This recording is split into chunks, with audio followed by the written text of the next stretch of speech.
The Audacity of She. Incisive conversations with women who are challenging the status quo to create wildly fulfilling lives. Plus, practical information you can apply to your life right now.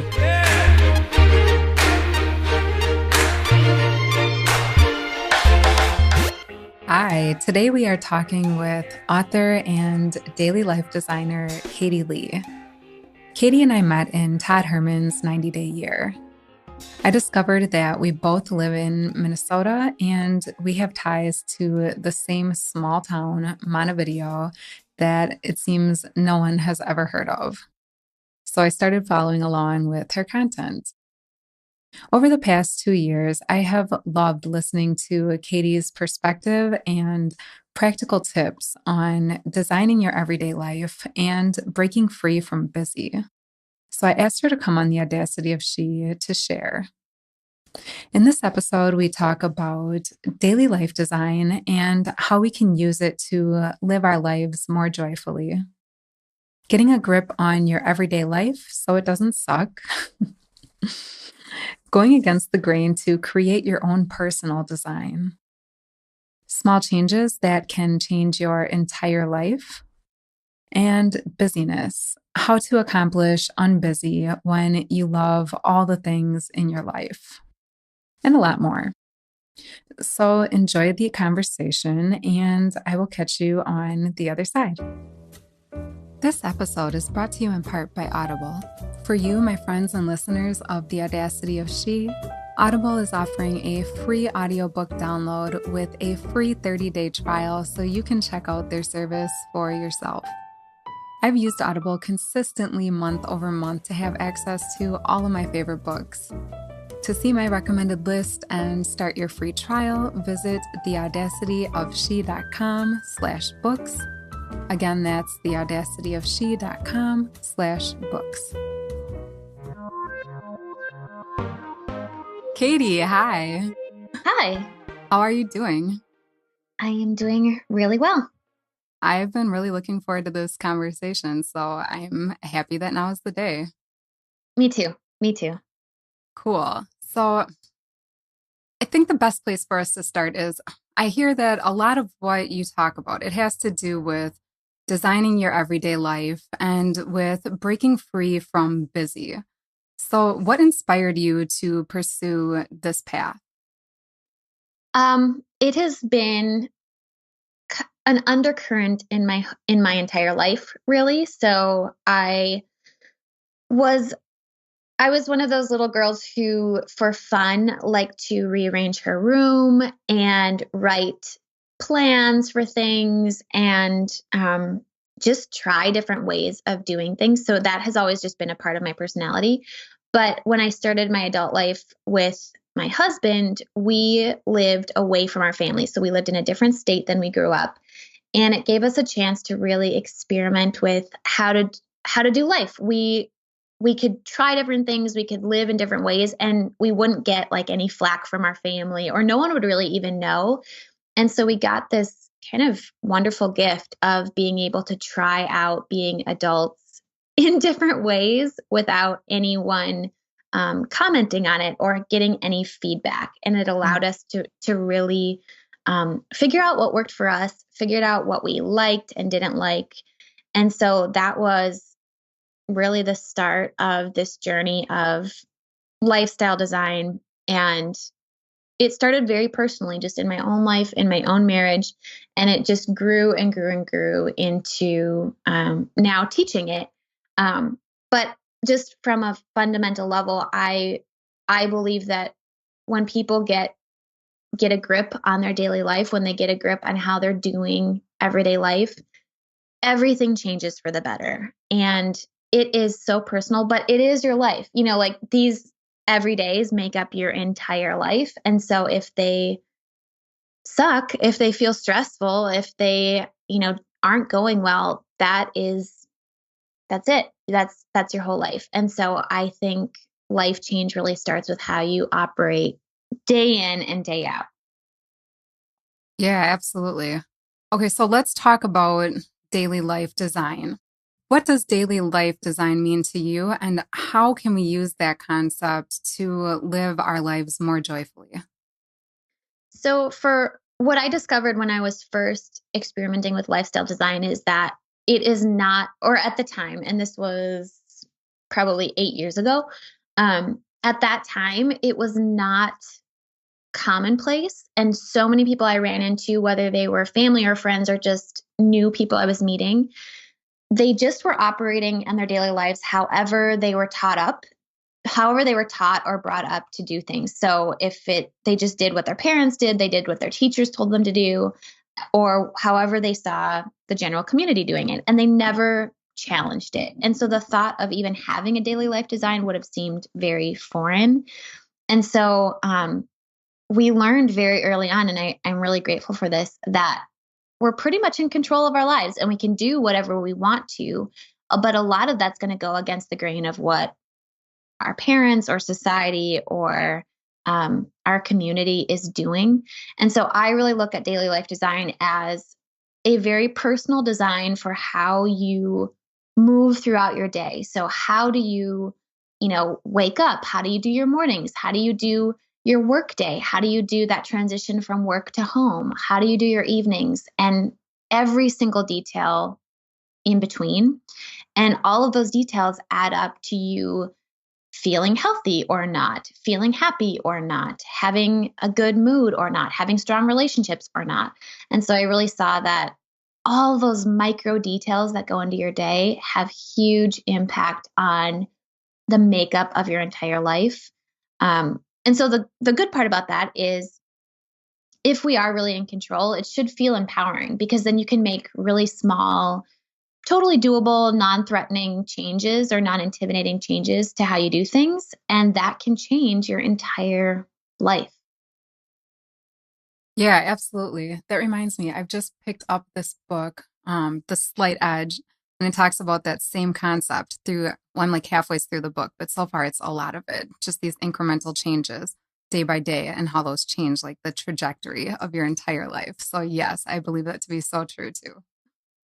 Yeah, it's something that once you understand the concept of it, you feel so powerful because you can make these really easy changes and then see a completely different life for yourself unfold. And it's so positive and so empowering. Mm, yes, yes, yes. Okay, so let's talk about busyness because it seems like there's such a push to do less. And I think that can be relevant. So, for the women who enjoy the things we have in our lives, but we still feel really busy, what does unbusy mean for us and how can we accomplish it? That is such a good question. And that is a mindset that I'm really running into a lot lately. So I started looking into busyness because I wrote my book in 2015. And the number one question I got was, but where do you find the time? Like, where do you find the time to make any of these changes? And so I realized that busyness was a huge factor.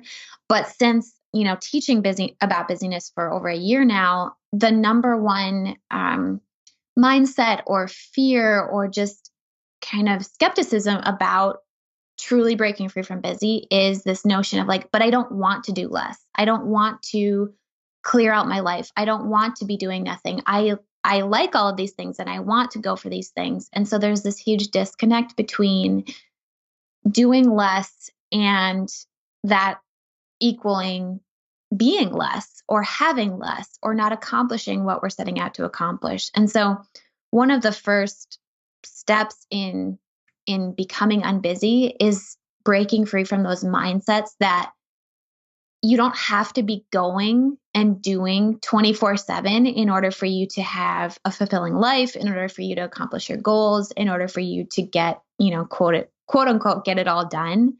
And so that is one of the first major mindsets that we have to break free from, as well as that concept that if we are doing less, then we are less or we are being less, which just isn't true.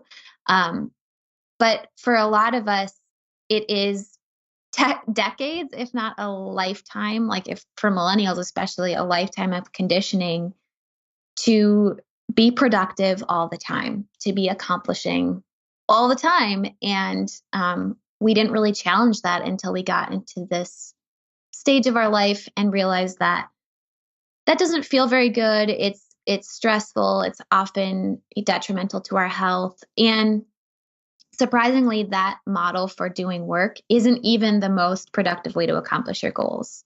To go or be on all the time isn't actually the most efficient way to achieve. And so we're seeing this shift in society right now for people seeking a different way. But up until this point, we've only been told, like, say no to more activities and cut things out of your life and do less. And that doesn't exactly resonate with people who want big lives and they want to do a lot. So I sometimes agree with doing less. I sometimes agree with saying no, but it is definitely not the end all be all to becoming unbusy. And so I would say, if you want to look at it in a different way, start with this framework, because in a podcast, I can't like break down how to undo busyness in like 30 minutes.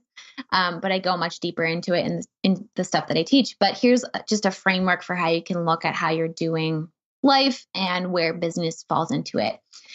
If you are going to give time and energy to something, which really, where you spend your time and energy is literally the ingredients for making up your entire life. So it's really important. So if you're going to give time and energy to something, you should only give it to things that help you move forward on the life that you actually want, not the life that your parents want or that you're seeing on Instagram or that somewhere you got the message from society that you should have.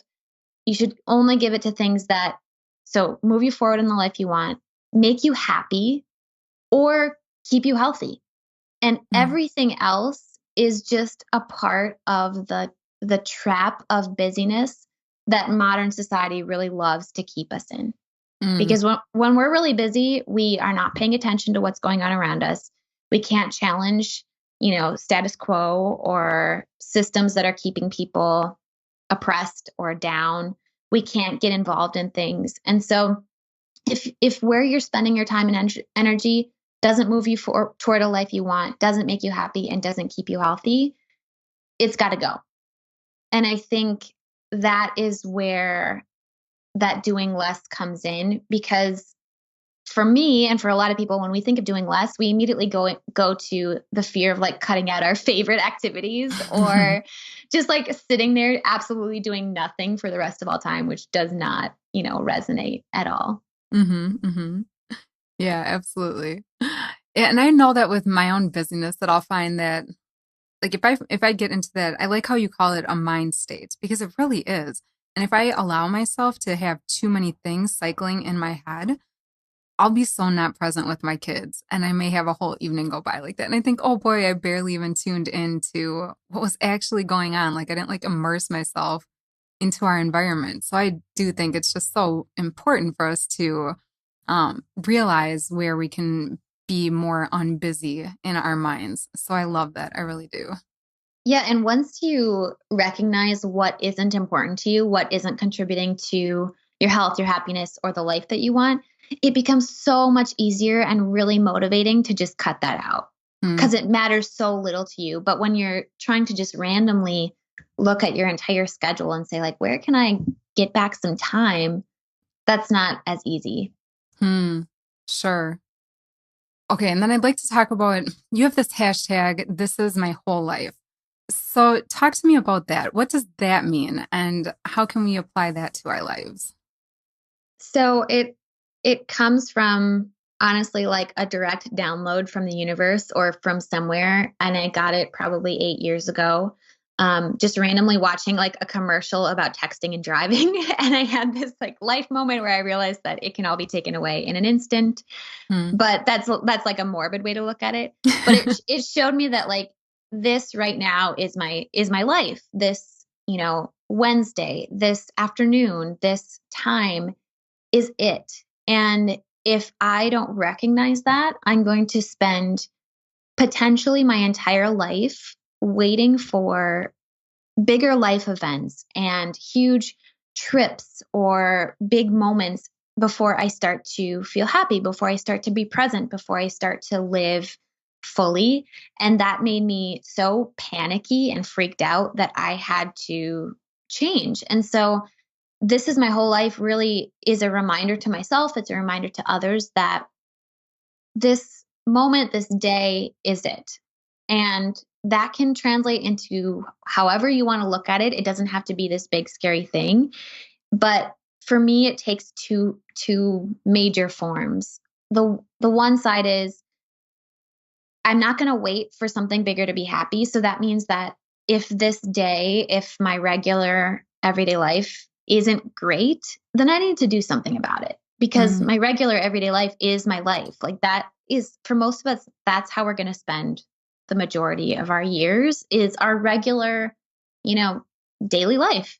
And hmm. so if that is terrible, if that is negative or stressful or overwhelming or just sucky in any way, then that's where you should start to make some changes. So that was the one side that I took away from that download. And I honestly got like this is my whole life as some sort of download and I've had it as my motto for a long time. Sure. The other half of it is I don't want to wait for random permission or some specific age marker or some I don't know, some measure before I go after what I really want. Mm, So I don't need to wait until I'm a certain age before I do something that everyone deems is something you should do in your 40s or your 50s. I don't need to wait for retirement before I take those trips. I don't need to wait for some random permission before I, get healthy or before I make changes in my life. And so it has been so motivating for me to both get my daily life to a place that I really love. And I can honestly say that even though there are hard days, even though sometimes I have to do tasks I don't like, I really do love my daily life. And that's from making intentional changes.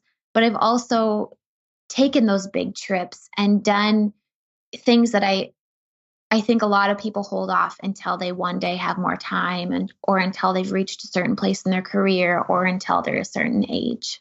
mm. Yeah, absolutely. So, okay, then speaking to travel, you do travel quite a bit. I've seen you this year. You were down in Cuba. That looked really cool, by the way. But yeah, you do travel regularly. So how do you apply these concepts and keep the same um lack of over busyness, or how do you keep your unbusy mentality and this effortless everyday mentality when you're traveling and there's just a lot more going on? So, two different ways. So I have a system for making changes, which I share in my book in depth, so you can just do it yourself. I apply that same exact system to travel. So we travel a lot, and every single time we have a reflection on how it went. We take notes, and we make changes to how we're traveling so that it's more and more effortless every single time. So over the years, our travel has turned into a very streamlined system that saves us money. It saves, exertion of energy. It helps us to transition back into our normal lives a lot easier, which makes us more likely to travel more. But also, I just cut myself some slack with a lot of the systems that I use in my normal life, and I just recognize that we're like in a different country, and we kind of have to go with the flow a little bit. And that the greatest example where that shows up is in how messy our like Airbnbs and hotel rooms become. So we have like a really clean house. It's really minimal. There's not a lot of junk and it stays really clean. But when we go to a hotel room, there is there is shit everywhere. Like it Yeah. looks like a tornado came through in like a matter of minutes, and it shows us how streamlined and how systematized our life is at home, because when we don't have that, we are both just a complete mess. So there's definitely some grace that I give myself when we're traveling. Hmm. Yeah, yeah, I think that's important. I have two kids, so when we travel, I feel like, instantly everything is a mess. We're all just sitting in mess. Yeah. To talk more about like that framework for busyness when we're traveling, we we've really started to not do the activities that you're supposed to do when you go to a certain place. Hmm. So, if you Google locations, there's always like, do these top 5 excursions or see these sites when you visit this country. But over time, we've just tuned into what we actually like and what makes us happy, what keeps us, in a good frame of mind, and what we feel like makes for a really full life. And so we'll often skip like the biggest attractions of a city and just hightail it out of there and go straight to nature and go Huh. straight to the ocean or straight to the mountains. And that's the same thing you do when you are breaking free from busy. You pay attention to what makes you happy, what keeps you healthy, what gives you the life you want. And then you just say no to everything else. So we do the same thing when we're traveling. Okay, so let's talk distraction because you've been speaking about this a little bit lately too. Now, here's how it looks in my life. I feel like we have 24-hour access to everything we could possibly want to know. I mean, how mind blown would someone from, say, 1917 be if they were to travel to 2017 and see how we live our lives? The Oh my resources gosh. are Yeah. amazing, but it's like with that comes a steady stream of information. And for me, no matter how hard I try, I find myself constantly checking social media and emails to make sure that I'm on top of all the things. So, what do you see as the biggest forms of distraction, and how do we overcome them? So I define distraction as anything that pulls you away from what you were attempting to do, what you are wanting to do, or what you're trying to accomplish. So it doesn't necessarily always mean technology.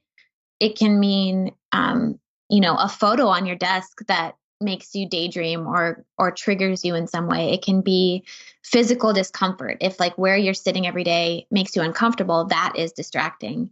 But for most of us, it usually comes down to technology. And my biggest tip is to go on a detox and just see what it's like when it's not there.